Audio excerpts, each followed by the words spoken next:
કામદારો અને કિસાનની માંગોને લઈ દેશવ્યાપી હડતાળના સમર્થનમાં ઉપલેટા કિસાન સભા દ્વારા રેલી યોજી દેખાવો કર્યા। કિસાન અને કામદારોની પડતર માંગોને લઈ તારીખ 9 જુલાઈના દેશવ્યાપી હડતાળ અને ખેડૂત વિરોધી સરકારની ખાનગીકરણની નીતિને પાછી ખેંચવા આજે સમગ્ર દેશમાં ખેડૂતો અને કામદારો દ્વારા દેખાવો અને વિરોધ પ્રદર્શન કરવામાં આવી રહ્યા છે, જેના સમર્થનમાં રાજકોટ જિલ્લાના ઉપલેટામાં ગુજરાત કિસાન સભા કામદારો અને ખેડૂતો સાથે દેશવ્યાપી હડતાળમાં જોડાઈ સમર્થન આપ્યું હતું। ગુજરાત કિસાન સભા દ્વારા ઉપલેટામાં રેલી યોજી દેખાવો અને સૂત્રોચ્ચાર કરી સરકાર દ્વારા લગાવવામાં આવેલ ખેડૂત વિરોધી કાયદાઓ નાબૂદ કરવા, ટેકાના ભાવે ખરીદી કરવા, વીમાનું ખાનગીકરણ પાછું ખેંચી સરકારી યોજનામાં સમાવેશ કરવો, વીજળીનું ખાનગીકરણ બંધ કરવું, કામદારોના વેતનમાં વધારો કરવો તેમજ સ્માર્ટ મીટર લગાવવાનું બંધ કરવા સહિતના અનેક મુદ્દાઓને લઈ સરકાર સમક્ષ વિરોધ નોંધાવી દેખાવ પ્રદર્શન કરવામાં આવ્યા હતા,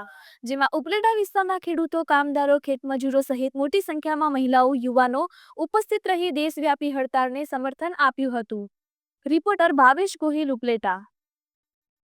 મારું નામ ખીમાભાઈ રબારી, ગામ ઉપલેટા। આજ રોજ ભારતની અંદર જે રાષ્ટ્રવ્યાપી આંદોલન ચાલી રહ્યું છે એના ભાગરૂપે ઉપલેટા તાલુકાની અંદર કિસાન મજદૂર એકતાના ભાગરૂપે આજે જે અમે રેલીનું આયોજન કરેલું હતું અને દેખાવો કાર્યક્રમ કરેલા હતા, કારણ કે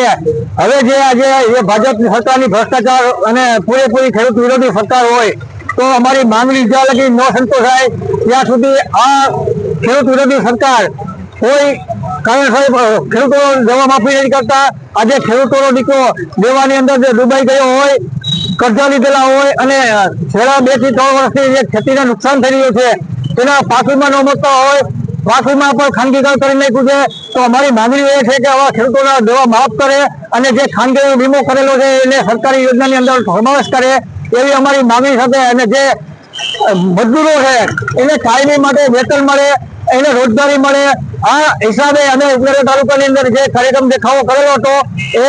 રાષ્ટ્રની અંદર જે હડતાલ રૂપે છે એ ગુજરાત ઉપલેટા તાલુકાની અંદર પણ અમે જે દેખાવો કરેલો અને સરકાર અમારી માંગણી સંતોષે એવી ઈચ્છા વ્યક્ત કરી રહ્યા છીએ।